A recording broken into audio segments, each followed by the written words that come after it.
Salud amigos, tripulantes de nuestra querida, contaminada y única nave espacial.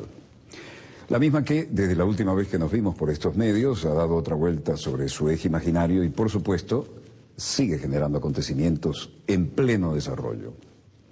Acontecimientos que hoy, entre otros, y que tienen escala internacional y también escala en el sismógrafo, por su intensidad,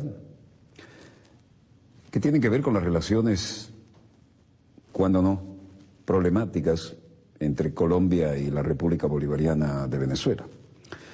Para ello hemos querido hoy, y nos ha hecho el honor de aceptar, hemos invitado al doctor Luis Brito García. El doctor Luis Brito García tiene un currículum al cual no le haríamos justicia sin tomar por lo menos 25% del tiempo que tenemos para dialogar.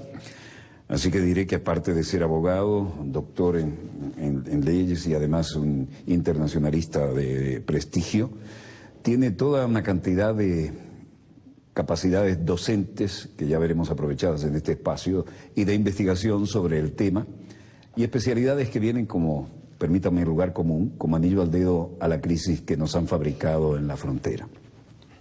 En la frontera y tierra adentro, ¿no? Así que bienvenido, doctor, profesor, amigo, y entremos a la materia.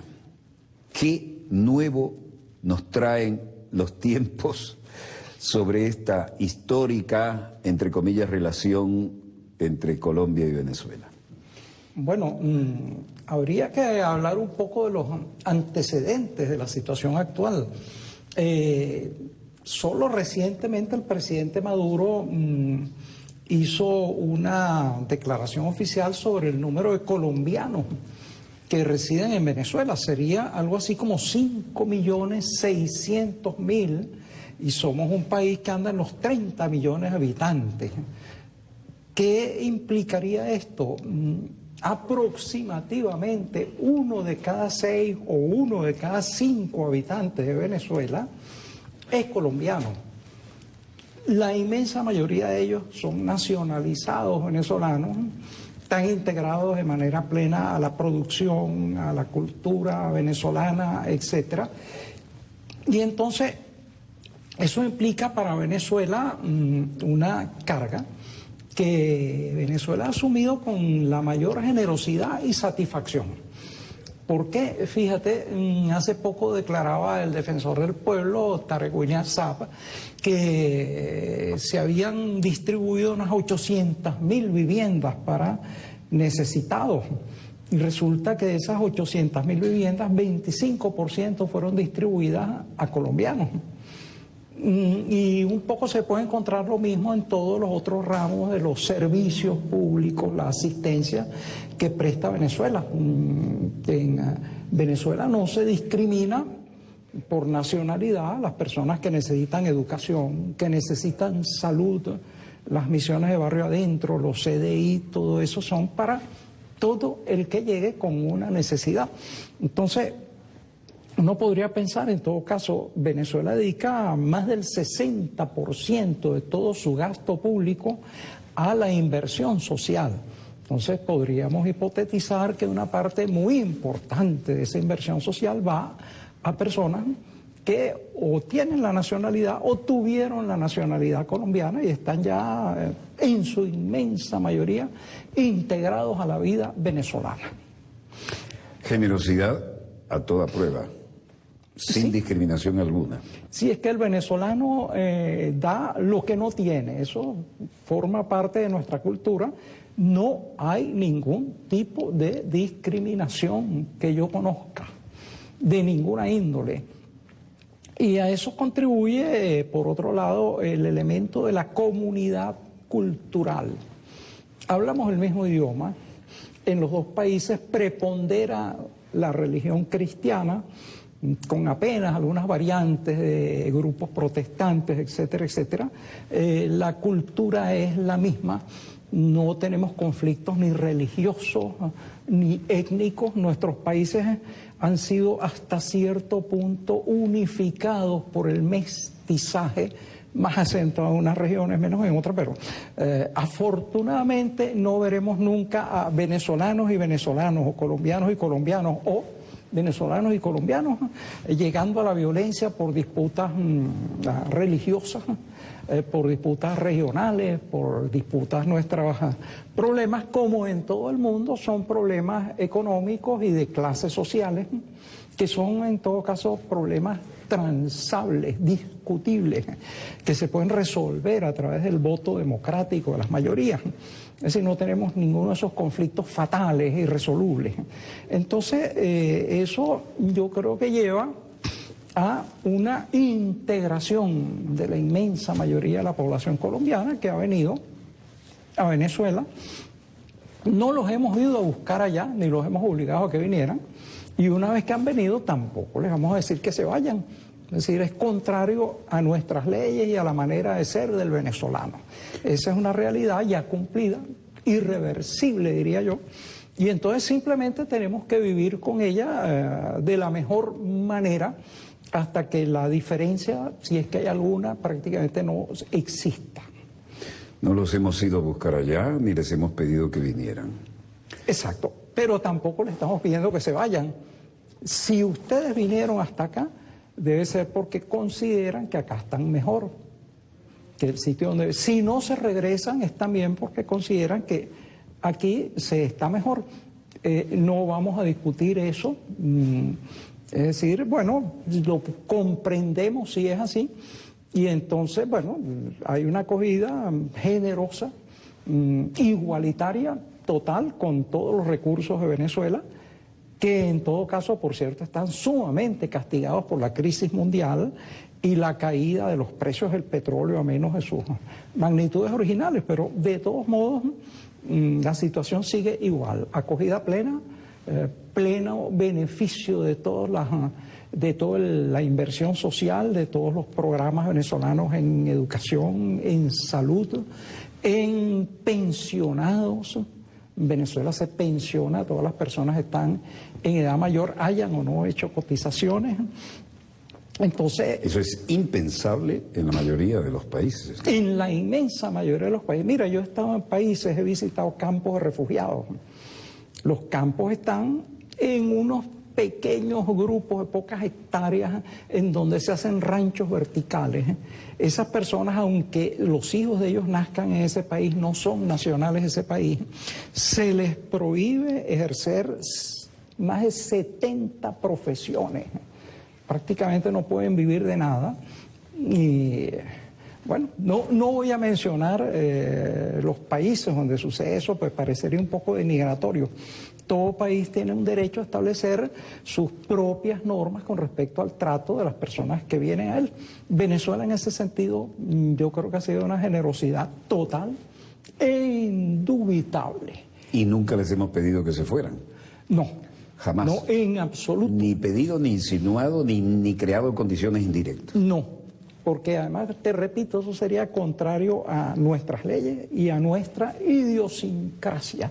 Venezuela tiene mucho más de medio siglo recibiendo grandes torrentes inmigratorios de gente que ha tenido que venir por necesidades específicas, los refugiados de la Guerra Civil Española, los del conflicto de la Guerra Mundial, las crisis de posguerra, refugiados de países latinoamericanos, de países hermanos.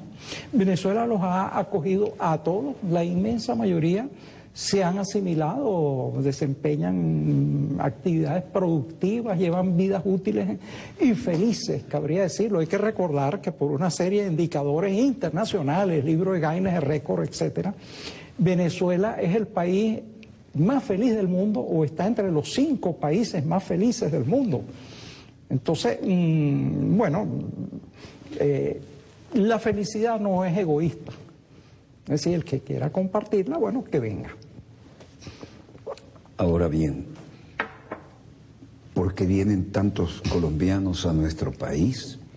Bueno. Y yo que soy nacido en Uruguay y que tenía que ir rumbo a Francia y me quedé aquí, quemé las naves, de lo cual no me arrepiento nunca. Perdí mi beca, pero aquí estoy. Bueno, es ¿Qué puede decirle a alguien ¿con qué cara alguien puede decirle algo a Venezuela cuando se produce además un éxodo masivo que no aceptaría en condiciones reales? No lo veo muy claro en muchas latitudes, ¿no? Bueno, me disgusta hablar de eso porque uno no debería hablar de otros países, uno debería concentrarse en hablar mal del propio país. Oye, pero yo vengo de Uruguay, y hay razones. Uruguay está hecho por la inmigración, 100%. Exacto, pero en todo caso, fíjate, es inocultable, no lo estoy inventando yo. En un país vecino que ha sido el mayor proveedor de inmigrantes para Venezuela, el 85% de los inmigrantes de ese país, tengo entendido que están en Venezuela actualmente. Hay más de medio siglo de guerra civil. Ha habido magnitudes de desplazados, que eso está certificado por la ACNUR, el Alto Comisionado de las Naciones Unidas para los Refugiados, de más de 4,5 millones de personas que han sido por operaciones militares desplazadas de sus tierras y echadas pues a los caminos, a la calle. Ha habido infinidad de desaparecidos, más de 50.000 en pocos años. Se han aniquilado movimientos políticos completos que incluso se legalizaron y el premio por legalizarse fue un exterminio masivo de millares de personas. Son situaciones, bueno, son lamentables.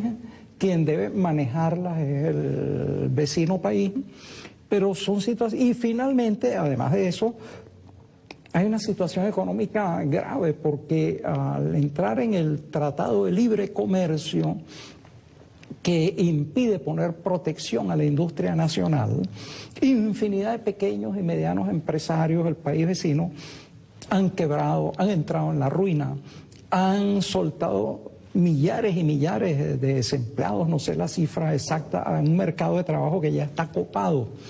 Entonces hay todas esas circunstancias. No las invento, están en todos los medios y evidentemente pueden hacer que alguien tome la lógica decisión de buscar un mejor destino en otros países. Entonces eso es lo que ha sucedido y eso es lo que explica que haya habido esa cifra de cerca de 5.600.000 personas que voluntariamente han cruzado una frontera. Y cifra no muy conservadora, regresan. ¿no? Cifra muy conservadora. Todo indica que son mínimo 6 millones de colombianos. Podría ser, yo adopto la firma, la cifra que da el presidente Maduro. Sí. Es de todos modos una cifra impresionante que, te repito, pues implica como la quinta o la sexta parte de los habitantes de Venezuela, admitiendo variantes, es una cifra importante, ¿no? Esas son cosas que pueden cambiar la característica y la idiosincrasia de un país. Sí, podría suceder eso. Afortunadamente, e insisto un poco en eso, no tenemos disonancias culturales marcadas. Hablamos el mismo idioma, la misma religión, o los practicamos o acogemos los valores derivados de esa religión. Tenemos gustos musicales parecidos. El vallenato es actualmente acogido por toda la población venezolana, etcétera. Y en el nivel personal, desde luego, yo tengo una profundísima admiración hacia los escritores colombianos, tales como, desde luego, Gabriel García Márquez, pero quien también, cuando era feliz e indocumentado, se ganó la vida aquí. Se ganó la vida en uno de los medios que fue mi escuela, el Diario Nacional. El Nacional, exacto. Y allí pues vivió, sobrevivió.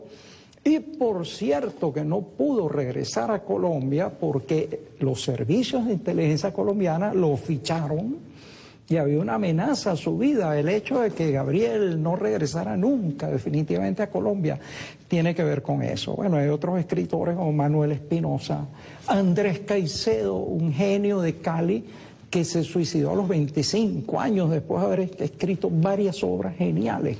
Es decir, el sentimiento de admiración hacia los valores culturales positivos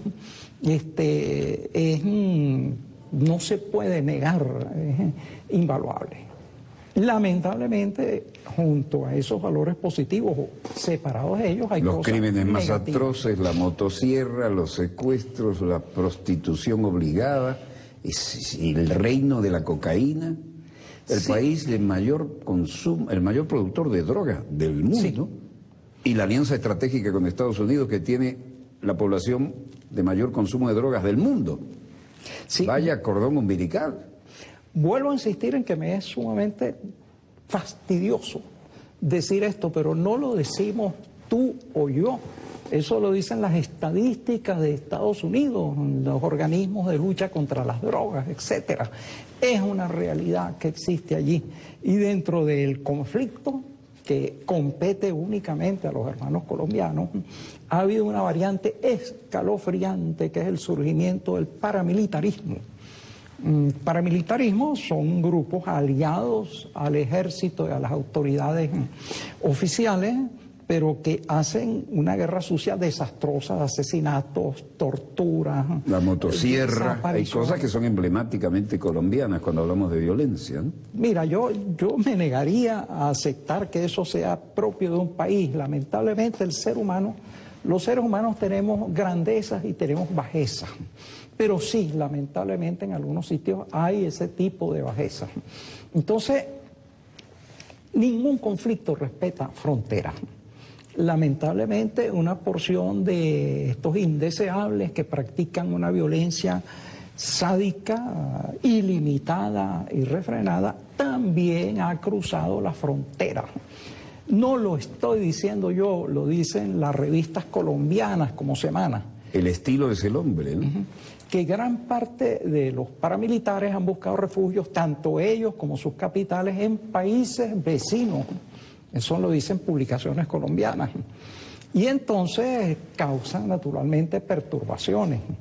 Desde luego, un país puede darle la bienvenida a todo el que llegue, pero lo menos que puede pedir es que no destruya ese país al que llega, que se atenga a sus leyes. Y lamentablemente yo llevo ya mucho, más de una década, junto con otro conjunto venezolano, no soy el único, denunciando que en Venezuela hay una penetración paramilitar que ha ido suplantando a la AMPA criolla, ha ido dominando gran parte del comercio informal, porque el comercio informal se mantiene con créditos usurarios que les dan los paramilitares, ha ido adquiriendo empresas de transporte, invirtiendo pesadamente en casinos, garitos, lenocinios, y además hasta ha comprado una gran cantidad de haciendas y explotaciones agrícolas.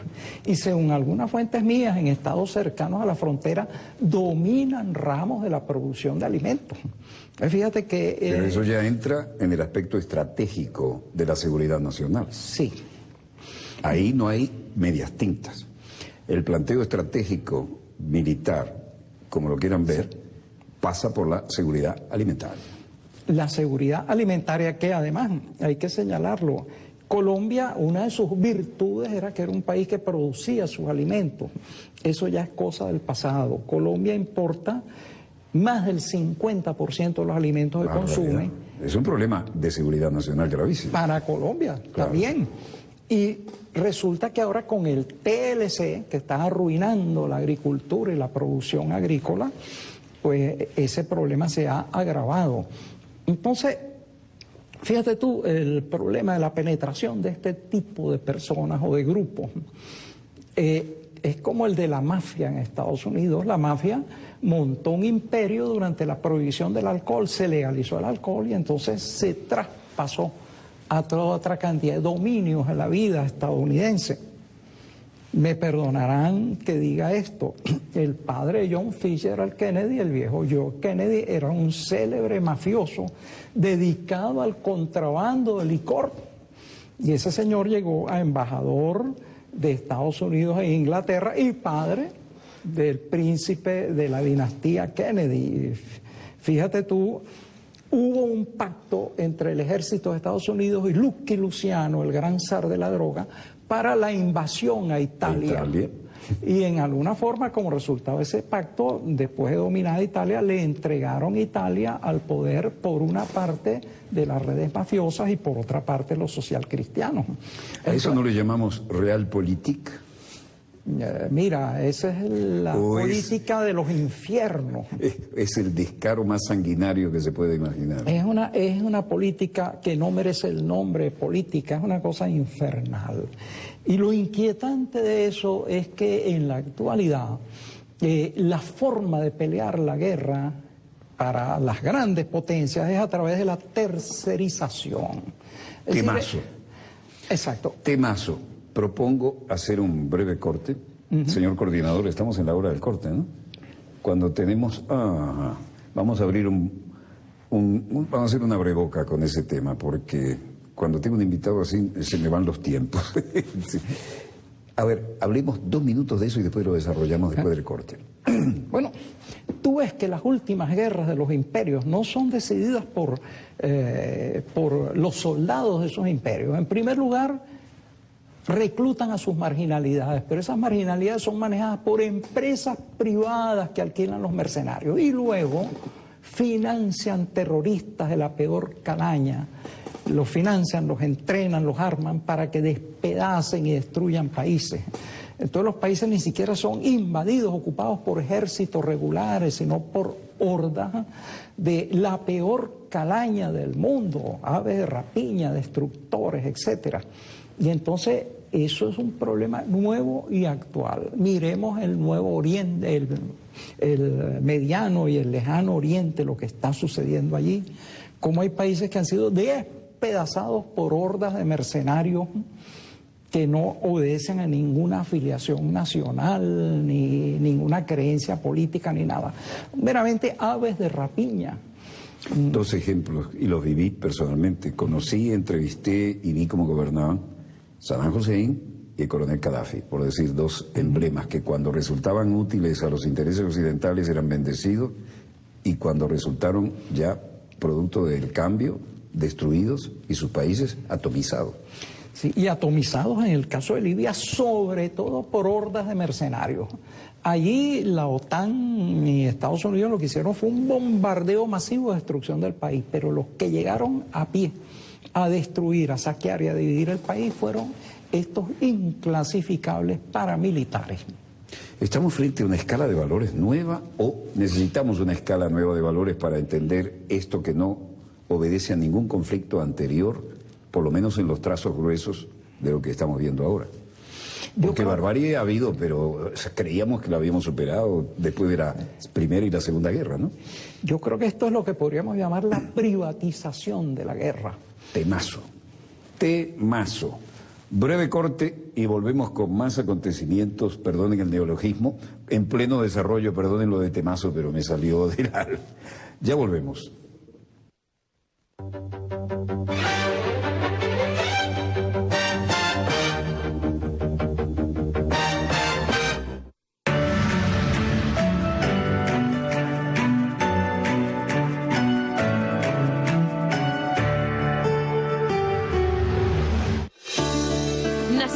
Hace 10 años para impulsar tus ideas. Servirte con eficiencia. Crecer juntos. Con la conciencia de construir la patria nueva. Apoyarte es nuestra mayor victoria. Banco del Tesoro, un banco nacido en revolución.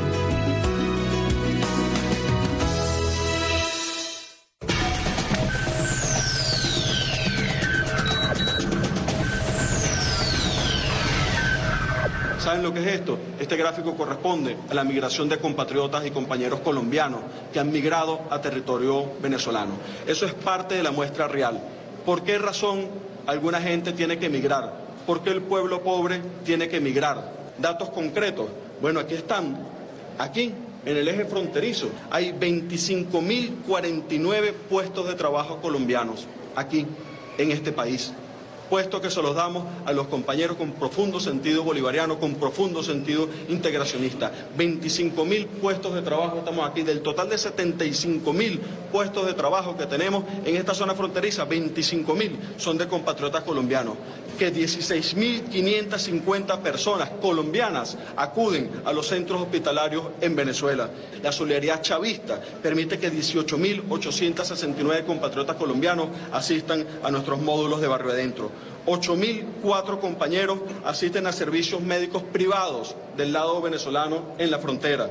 2.681 colombianos son gustosamente atendidos y son afiliados al Instituto Venezolano del Seguro Social. 8.517 niños colombianos asisten a los planteles educativos en nuestro país. Esta es la visión integracionista. Estos son los derechos humanos, estos son los derechos sociales. Esto es un pueblo que cree profundamente en la hermandad y en la integración de los pueblos.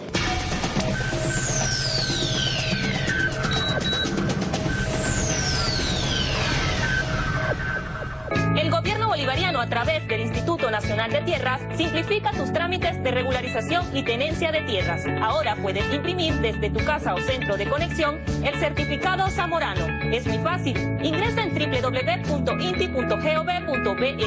Llena los datos, regístrate e imprime. De esta manera, ponemos a tu disposición una herramienta más eficiente. Porque creemos en tu esfuerzo. Juntos hacemos más.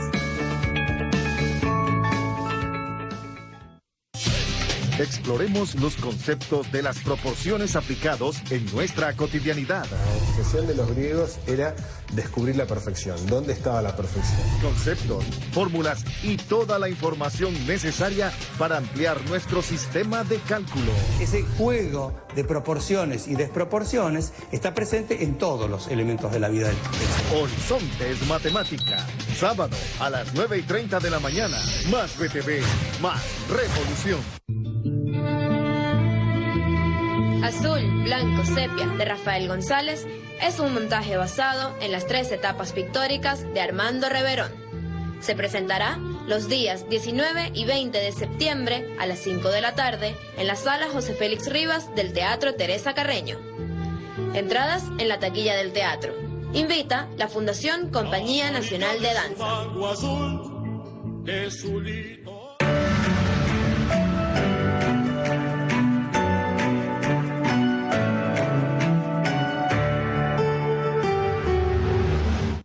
Volvemos con más acontecimientos en pleno desarrollo y los tenemos aquí en casa, en el estudio de Dossier. Doctor Luis Brito García, con el que hablábamos de uno de los temas del momento, de la era, la privatización de la guerra, ¿no? ¿Qué enfoque le puede dar, compañero? Mira, a partir de la época moderna, los ejércitos se volvieron nacionales. Eso implicaba que tenían una responsabilidad, un estatuto de lealtad al país por el cual peleaban, etcétera, etcétera. En las últimas décadas ha ocurrido un retroceso espantoso en ese sentido. El ejército de Estados Unidos, por ejemplo, está compuesto de mercenarios. No lo estoy diciendo porque sea denigrante. Ya no hay recluta. La gente va porque se le paga para que entre y se le ofrece una tarjeta verde o la nacionalidad, sí, lo que sea. Pero eso ha pasado a una segunda etapa de degradación. Hay compañías mercenarias que se especializan en alquilar carne de cañón, como Blackwater y después otra serie sucesivas. Ellas van por donde sea y simplemente tú les das dinero y ellos te hacen la guerra. Sin declaratoria de guerra, sin estatuto de combatientes, etcétera, te destruyen lo que sea. Y entonces... Ergo, sin derechos humanos ni corte que los vigile. En absoluto. El gobierno que las manda dice, yo no fui. Yo no fui. Y fíjate tú... se te cayó el gobierno en esa república ahí pequeña. Yo no fui, fueron los mercenarios. No, yo no fui. Lo único que esos mercenarios los pagué, los entrené, los dirigí y los armé yo. Y por supuesto los que dirigen esa compañía, que se están haciendo millonarios, fueron graduados en mi academia West Point, por ejemplo, en algunos casos, o en Anápolis. O entrenados en el Comando Sur. O en la, correcto. Bueno, en la Escuela de las Américas también. Entonces, fíjate, junto con eso, entonces se produce una especie de paramilitarización. Primero, los ejércitos, una serie de tareas sucias, pues buscan personas que las hagan por cuenta de ellos y después aparecen, no, yo no fui. Entonces así se crean estamentos delincuenciales que se dedican a actividades ilegales. Lamentablemente México es un país que admiro profundamente, pero fíjate cómo México está penetrado por una gran cantidad de grupos paramilitares, empezando por los Zetas, etcétera. Centroamérica también, están los Mara, eso es una realidad que está cada vez más apoderándose del mundo contemporáneo. En el Oriente Medio está el mal llamado Estado Islámico. Los musulmanes se ofenden. La última invención, la última entelequia mortal. Sí, los musulmanes legítimos se ofenden cuando se llama eso Estado Islámico. Ellos prefieren llamarlo Daesh, porque para ellos no tiene nada de islámico venderse como asesino a sueldo. Pues, y sin embargo, esa gente está desintegrando países, peleando guerras que supuestamente no existen. Ese es un panorama escalofriante. Y en Venezuela hay una parte de esa realidad. Eso es gravísimo. Sí. Vayamos a fondo con eso. Sí. Sí, es sumamente grave. Fíjate tú que entre las personas que protagonizaron los actos terroristas del año pasado, en los cuales se bloqueaban las vías, se asesinaba a la gente que despejaba los obstáculos, fueron detenidos una cantidad considerable de paramilitares. ¿De qué origen? Mira, de nuevo, pero ya que tú lo preguntas, de la hermana república. Eso no implica que haya Caín también era un hermano, ¿no? Ah, sí. Caín era también un hermano. Hace poco hubo un crimen horrendo de la oposición y los tipos, el fautor y los ejecutores habían sido entrenados en ese tipo de actividades. Tengo entendido que en el país vecino también. Ha habido cosas espantosas como el asesinato del joven diputado Robert Serra y de su amiga, ejecutados con una hazaña que parecería dirigida a sembrar el terror, que es la forma de actuar y de legitimar esta autoridad. Así poco a poco, junto al Estado formal, se va creando un paraestado. Tanto Miguel Ángel Pérez Pirela como yo hemos escrito sobre eso. Un Estado que no es elegido por nadie, pero que te sentencia, te legisla, te ejecuta, y son ejecuciones, no tienen apelación y te ejecuta contra la vida de las personas. Entonces, pero aquí hay regiones en Caracas donde la gente iza la bandera colombiana, lo único que se oye es vallenato, y donde además tienen desplantes insólitos, ¿no? Voy a decir cualquiera, a ver, alguien del equipo, díganme una. Santa Cruz del Este. Santa Cruz del Este. Ahí está. Bueno, mira, al voleo, aleatorio. Pero para mí, oír una determinada música, eso es de la libertad de conciencia de cada cual y de sus gustos. Yo me la paso oyendo músicos clásicos alemanes, eso no implica ninguna deslealtad que a mí me guste Beethoven o Mozart o Johannes Brahms, que es uno de mis ídolos. Incluso elevar una bandera, a menos que sea un desafío en una fiesta, eso, yo creo que eso es legítimo, eso no le hace daño a nadie. Lo malo sería que en esa zona, al amparo de eso, se ejecutaran actividades y que son actividades que en principio dañan también y principalmente a la gente que vive en ese sitio. A nadie le es cómodo ni le es agradable tener cerca lo que llaman una casa de pique, que es una casa donde se descuartiza a la gente. Lo mismo que la situación del contrabando por las fronteras, en el cual, según el presidente Maduro, se va más del 40% de lo que Venezuela produce o importa, eso en el fondo Dime una también... cosa, y perdóname, si yo hiciera lo mismo que en Santa Cruz del Este, en Bogotá, ¿me lo permitirían? No, pero además... Y no tengo nada contra la gente de Santa Cruz del Este, pero es un ejemplo cabal.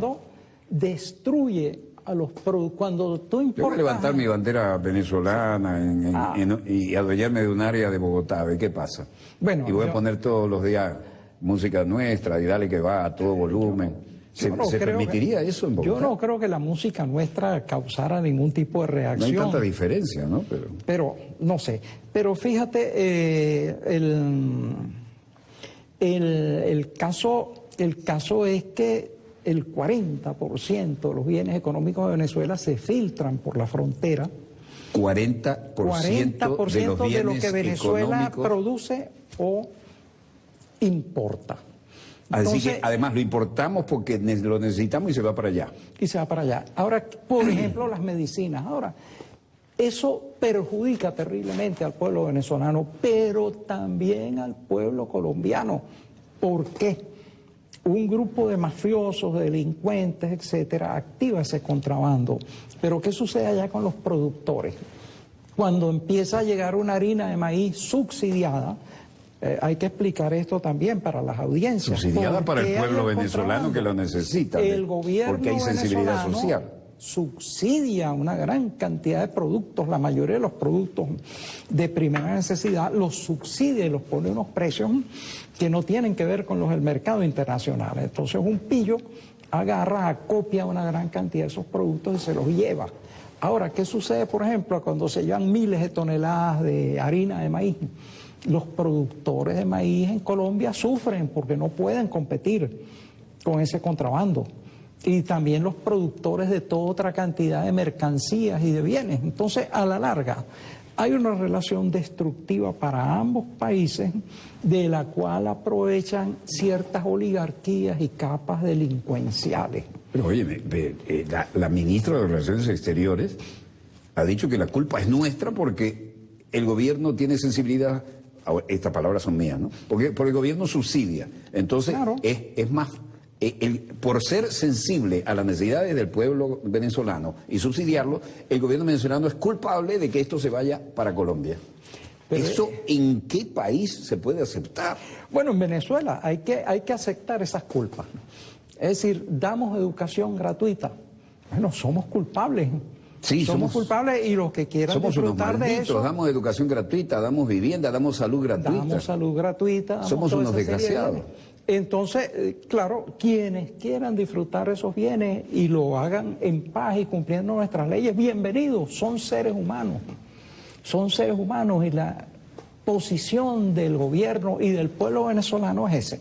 Ustedes son seres humanos. Okay, pero yo que te pido, ven a mi país, intégrate. Disfruta, respeta las leyes, respeta las leyes. Eso, yo diría que eso es lo único. Es decir, no vengas a ejercer el crimen, el homicidio, la destrucción. Tipos de crímenes que no se conocían. Exacto. Destruir la juventud con las drogas. También es otro elemento sumamente grave. Venezuela es un país que no produce drogas.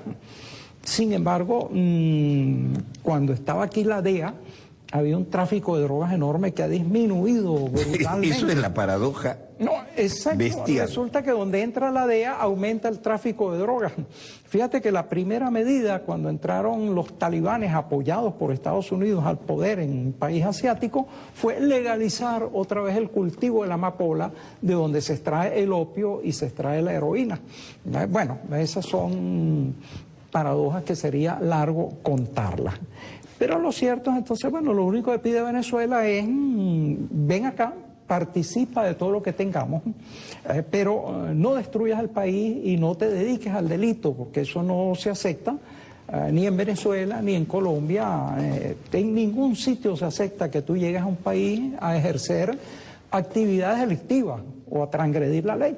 Eso es un principio universal que no se puede cambiar. Ahora, que Venezuela tenga la culpa de ser generosa porque hay educación gratuita en todos los niveles de la educación.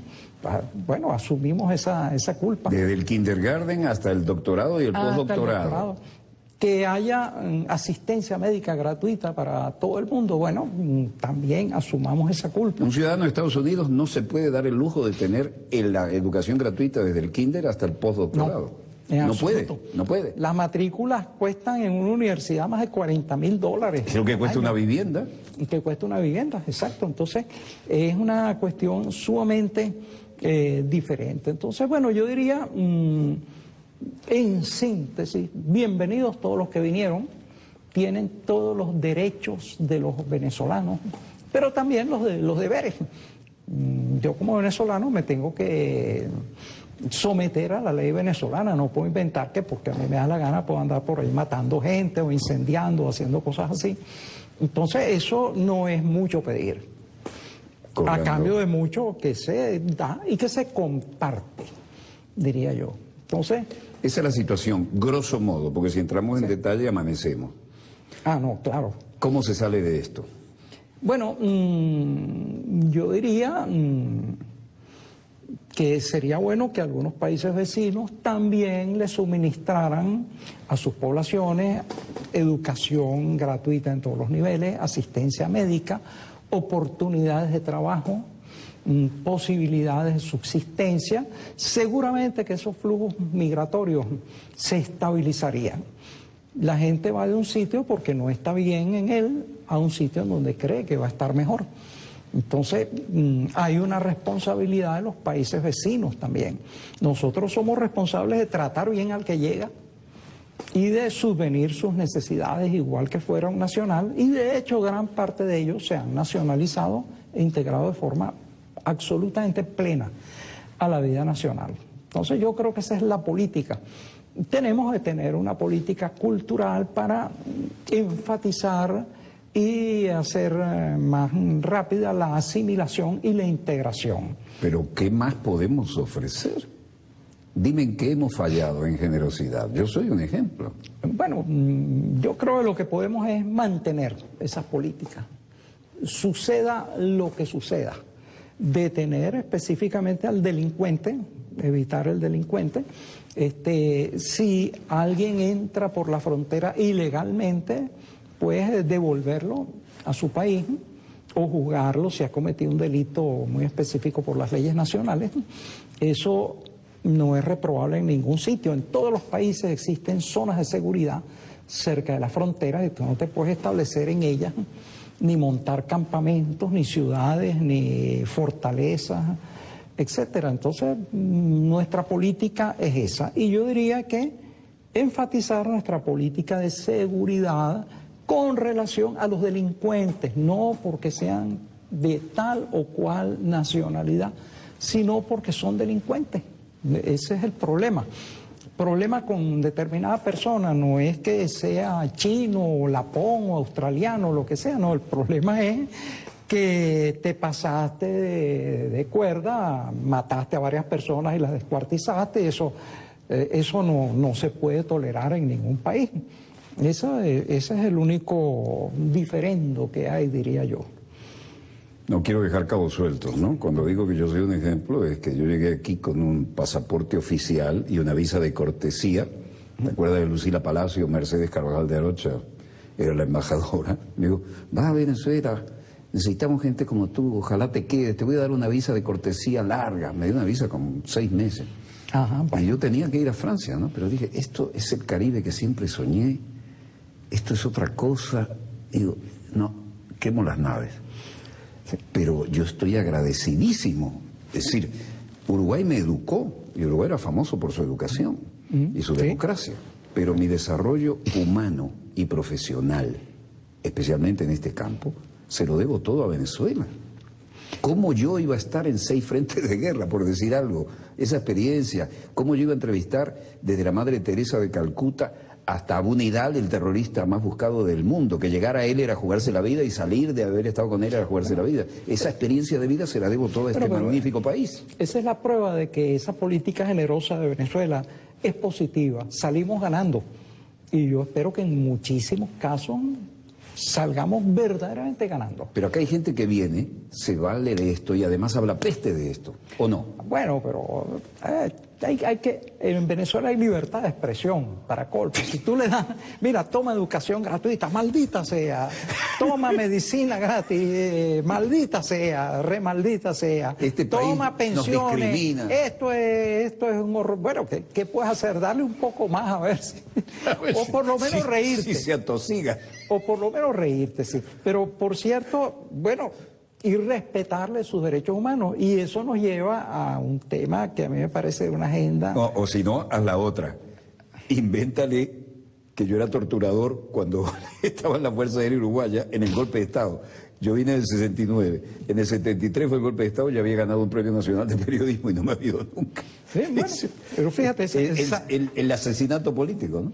Sí, salimos ganando. Fíjate, pero bueno, hay otro tema anexo a esto, pues se habla mucho de derechos humanos.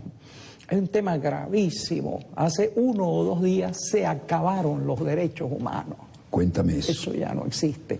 Hay una sentencia de la Corte Interamericana de los Derechos Humanos, un organismo que depende de la OEA, es financiado un 80% de la OEA, que ha declarado que las corporaciones económicas son seres humanos y que pueden reclamar derechos humanos. Eso es un cambio de paradigma bestial. ¿Cómo? Bestial.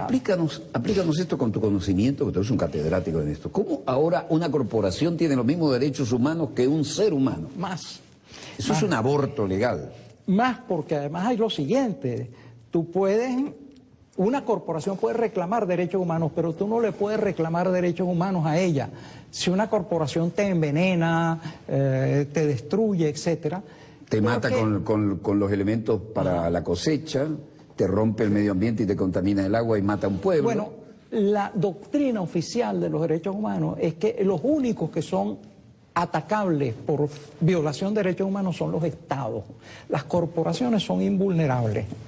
Entonces, en primer lugar, son invulnerables, cometan la violación de derechos humanos. Y en segundo lugar, ahora, por obra y gracia de la Corte Interamericana de los Derechos Humanos, son considerados seres humanos. Titulares de derechos. Monstruoso, digo. Monstruoso. Mira, hasta ahora, los únicos... Frankenstein se quedó pendejo. Los únicos que podían crear seres humanos a partir de la materia inanimada eran Dios y el doctor Víctor Frankenstein. Ahora resulta que la Corte Interamericana... Salvando la distancia, creó su propio monstruo. Hay corporaciones, son seres humanos ahora. Fíjate, la Convención Interamericana de los Derechos Humanos, para evitar esa atrocidad, en su artículo 1, dice, a los efectos de esta convención, se considera persona natural a los seres humanos. Eso es absolutamente claro y taxativo. Ahora, resulta que no, una corporación de televisión llamada RCTV ahora es considerada un ser humano, y no solo eso, sino que le dieron la razón en un juicio. Eso te implica, por ejemplo, imagínate tú lo que implica considerar a una corporación, una sociedad anónima, ser humano. Por ejemplo, esa corporación podría casarse, porque los derechos humanos implican que tú puedas contraer matrimonio con la persona de tu elección. Podría y debería tener derecho al voto y a ser elegida. Una corporación podría lanzar su candidatura y ser elegida presidente de una república. Bueno, de hecho, ya subrepticiamente en muchos países hegemónicos las corporaciones en realidad son quienes mandan. Pero fíjate la cantidad de disparate. Fabrican, pagan y colocan los candidatos. Exactamente. ¿Y en la plana ejecutiva de esa compañía no había acaso un candidato que quería Miraflores? Exactamente. Exactamente, y que además ejerció un golpe de Estado mediático, cumpliendo la profecía de Humberto Eco, que si habría un golpe de Estado en el futuro sería un golpe mediático. Pues ahora resulta que las corporaciones tienen derechos humanos, según este veredicto. Y entonces, en función de eso, le acordaron una indemnización, porque el otro elemento terrorífico es el siguiente. Según este veredicto, las concesiones que de un Estado, hay que explicar un poquito esto, hay ciertos bienes del dominio público que las tienen las repúblicas, los países, los estados, y solo las pueden dar en concesión, pero es una concesión que se da de manera enteramente voluntaria y por un tiempo limitado. Entonces, ¿qué pretendía esta planta televisora, RCTV? Caducó su concesión, es decir, murió. No, es que yo quiero que me la renueven porque me da la gana. Entonces la Corte ha declarado sí que hay que renovarle la concesión, aun cuando el Estado venezolano, esa es una potestad soberana, dar o negar concesiones. Imagínate tú las consecuencias. Piensa tú que todas las empresas que han tenido concesiones en América y en el mundo, y que por alguna razón esas concesiones caducaron o se les revocaran, digo, no, esas concesiones son perpetuas. ¿Qué tal la guipuzcoana? Por ejemplo, la compañía guipuzcoana puede llegar aquí, teníamos un monopolio del comercio. ¿Qué es eso? Nos deben todos los beneficios que nosotros hubiéramos obtenido a lo largo de 2 siglos de vida republicana. Fíjate un poco lo frenético que está un tribunal que se atreve a decir semejante cosa. En primer lugar, equiparar una corporación con un ser humano, que es una obra única de la naturaleza sin parangón. Es decir, más vale la Exxon, más vale Monsanto que un ser humano. Y en segundo lugar, decir lo que se le haya concedido a una de esas empresas por contrato no tiene fecha de caducidad, es eterno, durará más que los países que lo concedieron. ¿A dónde vamos después de esto? Bueno, un poco hemos privatizado los ejércitos, ahora hemos privatizado la justicia y acabamos de privatizar los derechos humanos. Los derechos humanos, según esta abominable sentencia, los derechos humanos son una de las temáticas más sagradas que existen. ¿Cómo se atreve alguien a vulnerarlos y vituperarlos en esa forma? Pues ya los derechos humanos no existen. Quienes tienen derechos son las corporaciones, el billete, el capital. Así como se privatiza la guerra, se privatizan los derechos humanos. Y hay una competencia de horrores. Así como las fuerzas de ocupación en una base militar son, como sucede en un vecino país, pueden violar y pueden matar porque son inmunes y son impunes a las leyes de ese país. Bueno, también una corporación puede hacer lo que sea, porque no se la puede demandar por violación de los derechos humanos, pero además goza supuestamente de esos derechos humanos y puede demandar a los estados y a las repúblicas y a los pueblos porque supuestamente le violaron sus derechos humanos. Y esos derechos humanos, ¿en qué consisten? En que ellos esperaban obtener ciertos beneficios y se los deben, basta que ellos esperen. Yo espero tener tal cosa, entonces tú estás obligado como Estado a pagármelo. Fíjate tú qué escalofriante ese mundo que se nos está abriendo, ¿no? Bueno, hiciste el identikit de algo que yo tengo el honor de... Llevo 40 años enseñando de alguna manera, ocupando la cátedra en el ámbito de las Fuerzas Armadas, ad honorem. Eso lo considero un deber para con el país que me acogió, ¿no? Y cuando decíamos, no que hicimos las bases aquí, el comandante Chávez dijo, jamás, eso es lesión de soberanía, ¿cómo vamos a meter bases gringas acá? Claro, lo que pasa es que aquí está la mayor reserva de petróleo del mundo, la mayor reserva de gas del mundo, la mayor reserva de minerales estratégicos está por verse, y la de agua y todo lo que se te ocurra, ¿no? Y entonces fueron allá, agarraron a alguien que tenía un pedigrí suficientemente sucio como para decirle, venga, necesito poner bases en su país. Y entonces la hermana República de Colombia se bajó los pantalones de la soberanía 7 veces, y no una base, 7 bases, pero además después vino la firma de todo lo que haga un soldado estadounidense aquí, que le meten a la droga de frente y al alcohol de frente, es absolutamente imposible que usted lo lleve en su soberano país a sus leyes soberanas. Se lo tiene que entregar a su tribunal colombiano. Sí, señor. Y aparte de eso... ¡Qué vergüenza! Digo, el Libertador debe estar revolcándose en la tumba, viejo. No solo es que hay esas bases oficiales, Los Estados Unidos parecen destinados por la providencia. Eso nunca lo entendieron. Todos los aeropuertos de ese país son de hecho bases militares, porque los aeroplanos de Estados Unidos llegan ahí, se abastecen de combustible, reposan, se reparan, etcétera. Además, el espacio aéreo, marítimo y terrestre. Y un detalle más. Ahora anunció el presidente Santos que iba a establecer bases de la OTAN, de la Organización del Tratado del Atlántico Norte. Porque así jugamos en las grandes ligas, aunque seamos los que llevamos el maletín. Al kinesiólogo. Sí, entonces, mientras los demás batean y pichan. Es inquietante que exista semejante concentración de poder militar, además de potencias foráneas, ¿no? Extrañas al área latinoamericana. Ahora, ¿por qué? Yo tengo una teoría y la he dicho 100 veces. 4 a 5 días el petróleo, el gas, los minerales estratégicos de Venezuela a Texas. 45 días, 10 a 1, los del Golfo Pérsico. Y los del Golfo Pérsico sí se bajaron los pantalones y pagan protección a Estados Unidos abiertamente, porque saben que se le va la corona, se le va la cabeza abajo también, ¿no? De 10 a 1 las distancias, ¿no? Y la mayor riqueza está aquí. Sí, exacto, y por Qué eso... casualidad que nos metan 7 bases, eso, el traidor tantas Santander. agresiones contra nuestro país, hay un frente abierto por la frontera occidental, otro por la frontera occidental. Ahora nos fabrican la tenaza, ¿no? Tenemos dos bases de Estados Y Unidos. las bases de enfrente. Las Antillas holandesas. Yo fui testigo cuando el presidente Chávez le dijo a la vuelta de un viaje largo, y cuidado con esto, Walter, pero me siento en el derecho de hacerle justicia, ¿no? Nunca lo había dicho, sino ahora, en estos días, porque dice, ustedes van a aceptar las bases, yo tengo la información que nosotros hemos rechazado. Y claro, las islas holandesas son parte de OTAN, la corona holandesa. Pues. Sí. Y hay que señalar, por cierto... Entonces tienen el problema del Esequibo, la base de enfrente y los traidores al estilo de Santander al lado.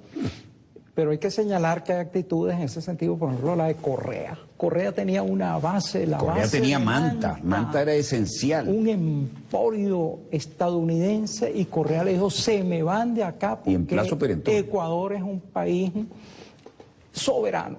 Y se tuvieron que ir, siendo Ecuador un país pequeño comparativamente, y se tuvieron que ir. Es decir, mientras hay países que se abren a la invasión extranjera sin oponer la menor resistencia, pues otros hacen valer su soberanía aun cuando están en condiciones de debilidad comparativa muy grandes, ¿no? Bueno, Entonces, esta es la realidad que tenemos y no hay manera de modificar las cosas sino partiendo de un análisis objetivo de la realidad. Nos quedan 2 minutos. Un juego de proyección a futuro. Bueno, un juego de proyección a futuro. Son incalculables las repercusiones de esta disparatada sentencia de la Corte Interamericana de Derechos Humanos. Desde ahora quienes tienen derechos humanos son quienes no son humanos, quienes son inhumanos, las corporaciones, pero son corporaciones que a su vez no pueden ser acusadas de violación de derechos humanos. Eso es terrorífico. Es la privatización de los derechos humanos, lo cual se une a la privatización de las guerras y los conflictos a través de mercenarios, paramilitares y toda esa cantidad de sicarios que ahora asesinan a la humanidad. Y entonces la tercerización de las guerras y la tercerización de la justicia. Es decir, se vale colocar la justicia en otro sitio que aparentemente no sea la justicia de Estados Unidos, pero lo es. Hay que señalar, sin embargo, en esta sentencia hay pareceres discordantes que sí mantienen el respeto a la soberanía de los pueblos y el respeto a lo que deben ser los derechos humanos. Bueno, quisiera entregarte un ejemplar de mi libro 76 Domingos, que representó un esfuerzo de hacer un poco los acontecimientos en pleno desarrollo de una etapa de nuestra querida, contaminada y única. Para mi grata sorpresa se agotó 4 veces, ha sido el libro más vendido de la Feria Internacional del Libro de Caracas y lo vamos a volver a editar porque sigue la demanda y quiero que lo tengas. Te lo entrego como se entrega un libro, ¿no? Uno entrega un hijito. Los tuyos son de mucho mayor calado, pero espero que eso te sirva para los ratos libres, recuperar un poco de la política internacional de los últimos años. Bueno, pero es la gran comunicación ahora se hace por los medios audiovisuales. Claro. Los escritores somos un poco como artesanos, ya que vamos pasando, y artesanos muy incomunicados. A mí, por ejemplo, me tienen incomunicado porque me cortaron internet, no sé, no me llegan hace más de una semana. Entonces, tengo que hacer señales de humo, tengo que enviarle mis artículos a un periódico, no encuentro cómo, etcétera. Entonces, bueno, has elegido bien al usar el medio audiovisual que llega a todo el mundo, a todas las pantallas. Esto es un arma estratégica. Exactamente. Como el coordinador me dice que nos queda 1 minuto, te voy a dar un testimonio. Hace 40 años comencé a dar clases ad honorem en la Fuerza Armada, he seguido haciéndolo, ahora cada vez menos porque tengo que producir más. Y hace 40 años yo decía, viene un mundo interconectado vía satélite, es imparable, y viene un mundo interconectado por otros medios, pero no me imaginaba que llegábamos tanto a esto, porque Internet era un secreto militar y no se podía hablar mucho de eso. Y cuando eso ocurra, bueno, los medios de comunicación el teatro de operaciones va a tener 2 realidades, el teatro real y el paralelo o alternativo que se refleja en los medios, porque de nada vale ganar acá si no lo sabemos vender en este otro, ¿no? O podemos ir perdiendo aquí, pero si vendemos todavía el concepto, nos queda tiempo, y la maniobra es espacio y tiempo, ¿no? Me miraban como un bicho raro. Bueno, ahora tampoco descubrí la pólvora, ¿no? Pero ahora nadie discute eso, y fíjate el esfuerzo tremendo que es escribir un libro, y a veces si no apareces en un medio electrónico como es no se proyecta, ¿no? Así es. Así que te invito a que cada vez que culmines una de tus obras, sirvamos nosotros de catapulta y salgas de este portaaviones a la velocidad suficiente para volar y combatir. Es un compromiso grave porque estoy ahorita terminando como 4 o 5 libros, de modo que... Ven 4 o 5 veces. ¿Cuál es el problema? Estás invitado. Y eso ha sido un honor tenerte aquí. Un honor para mí. Te dejo para que te despidas de nuestra audiencia. Bueno, muchas gracias a todos por compartir estos momentos de conversación, de razonamiento, de quejas, de profecía y sobre todo diría yo que de esperanza, porque se puede perder todo excepto la esperanza. Que así sea. Y como cristianos que somos, es una de las cosas que no vamos a perder nunca. Hasta aquí nuestro dossier de hoy. Lo considero absolutamente coleccionable, especial. El invitado es el programa y quiero decirles que esperamos que también cumpla con su palabra y venga cada tanto a darnos luces. Y el dossier siempre está a tu orden. Ha sido un honor tenerte aquí. Y hasta aquí nuestro programa de hoy. Les habló Walter Martínez desde el estudio 3 de Venezolana de Televisión, el canal pionero de la televisión venezolana, y en el programa Dossier, el programa decano de la información internacional vía satélite en todo el hemisferio occidental. Disponga usted de las cámaras, señor director.